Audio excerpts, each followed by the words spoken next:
Hello, my name is Nicola Haney and I am a coach. I help people with their personal and professional development. And I started doing these videos because I think as a coach you come across so many tools and concepts that are so useful that we don't necessarily get taught anywhere else in life.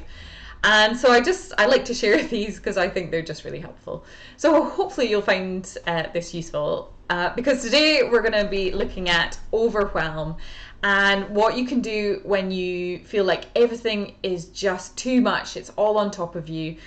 You feel stressed that you've not got enough time for everything that's on your plate. And I think the first thing to acknowledge is that is so easy in the way that the world is set up at the moment. I'm not sure that our brains really were ever designed for the world that we find ourselves living in at the moment. If you think about how stimulated we are all the time with information and things that are vying for our attention, it's quite crazy. We've got emails coming in every day, all day, every day, really, for work. We are on social media. We have our own personal accounts for everything. The news, we have like thousands of channels and Netflix and everything that we could be consuming information from.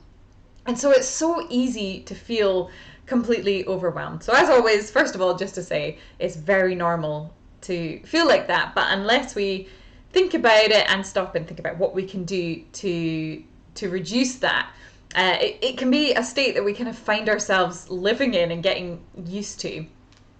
So the first thing is to say is that our minds have a finite amount of things that really it can cope with at any one time. And so we need to kind of be bearing that in mind and thinking about instead of what is possible to do on any given day, because for example, there are some days where we are incredibly productive, we are wildly getting through our tasks and on top of things and just feel like a machine. It's not something that we can keep up, at that pace, but often we kind of expect that of ourselves just because we know it is technically possible. So stop thinking in that way and start thinking more in, well, what is more comfortable and what's actually an enjoyable way of sort of looking at our time and how to fill our days. I always think about, with athletes in terms of them, achieving their goals or being a great athlete. They don't train, 365 days a year, every hour or minute of the day.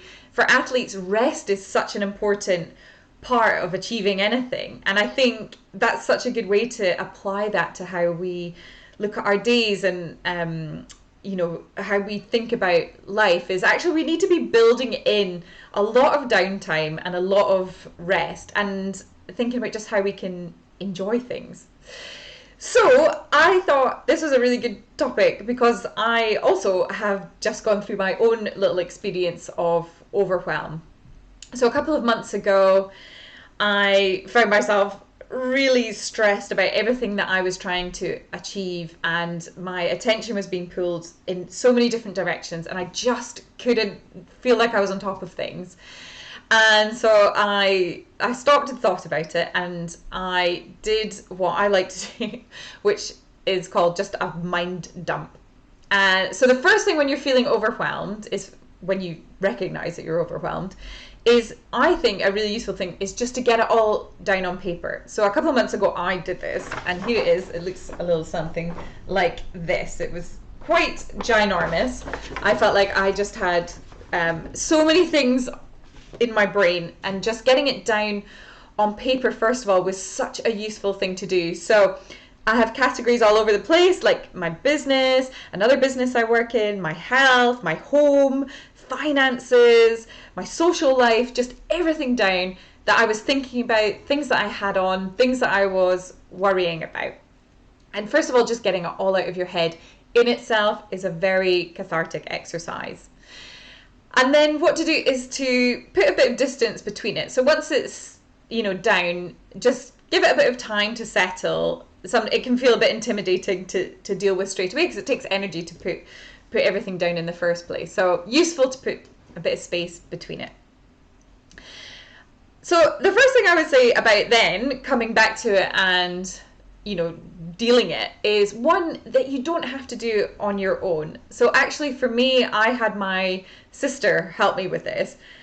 She's somebody that is an excellent listener and knows me really well, so is in a just good position to help me with this. And I think, for you, if you've got a partner, a family member, a friend, just somebody that you trust to kind of go through this with you, they can really help and give you a different view on things. With me, I'm always trying to take on a lot and too much. And so my sister, even looking at one of the new things that I was trying to take on, she just laughed and was like, "Are you kidding? Why would you take that on right now?" And it was just, when you have somebody interrupt you like that, you're like, "Oh yeah, why would I take that on?" But when you get left in your own heads, everything feels like a good idea. So it's really useful to get somebody else involved in this. And the second thing, when you are looking at this and go through each section, it's just to ask yourself, is this really a priority right now? Does this really have to be done this minute? Because, for example, again with me, I'll always use myself as an example. In my business, I have lots of projects that I was desperately trying to get done, but it was a lot. And so asking myself, does this really need to get done this year? The answer was no, it really doesn't. And I find this actually very useful when I'm coaching with other clients, especially those running their business. It's to remember that there are other years. You will have other years to get stuff done. Can you spread things out? And it's very easy when you start asking those questions to see, you can laugh a bit and think, yeah, you know what, why am I trying to do absolutely everything this minute? So just give yourself that perspective of time, and there is more than just this year to get things done. And it's asking, well, what can you push back? What can you push back into a different week, let alone a different year, and start dealing with things in that way? So there's some good questions that you can ask yourself when you're going round your different things. The first one is, if I am going to keep this as a priority right now, what else can be sacrificed for now whilst I'm focused on this other thing? Again, when I'm coaching with clients, I think it's something that, it's so easy to bring things in and put things on your plate, and we don't look at the plate in its entirety and then what needs to be moved off. I think sometimes that's why we fail at New Year's resolutions, is because we just pick at the beginning of the year, right, I'm going to take these 5 things on, these 10 things on, without actually looking at how full our lives are already. And it's not to say you can't take these things on, but it's just, well, what needs to get put aside or let go of in order for us to do that. So really good thing to think about when you are looking at your mind dump. Another thing is, what can be delegated?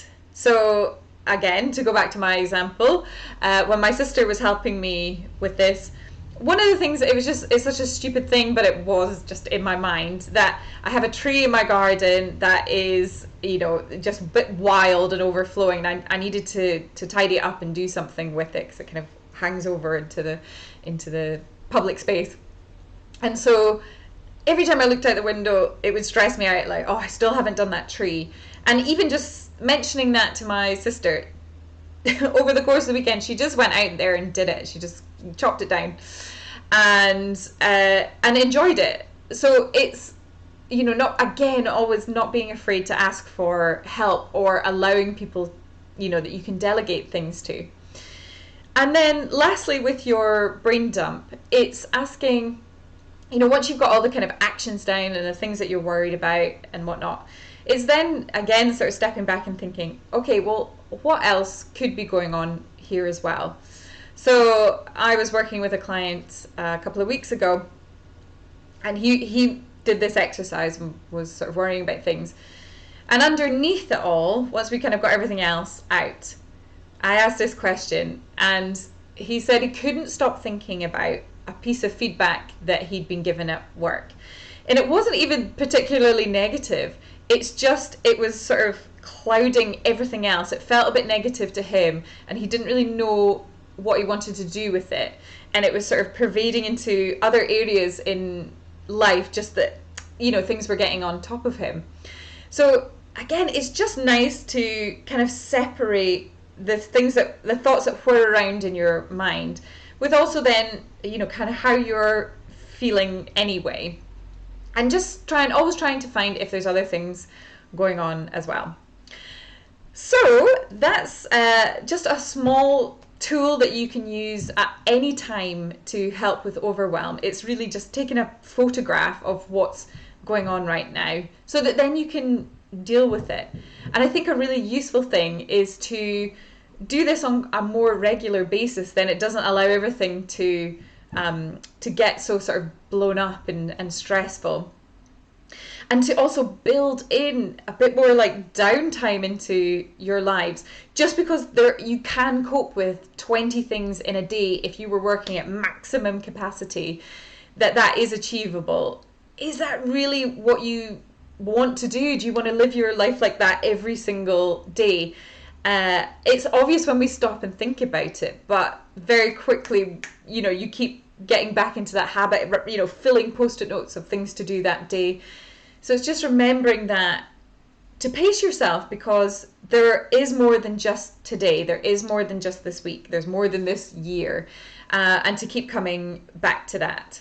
Build in some rest. And ask, what would make today enjoyable rather than what would make today super productive. So hopefully you find that helpful. Please feel free to get in contact with me for any coaching, or if you've got any questions on any of this. Or if you would like to be added to my mailing list, I send helpful things out as well as these videos. And also let me know if there are any topics that you would find really useful for me to do a little bite-sized coaching on. I would love to be providing things that are really wanted and would really help you. So let me know. Okay, thanks guys, and speak soon.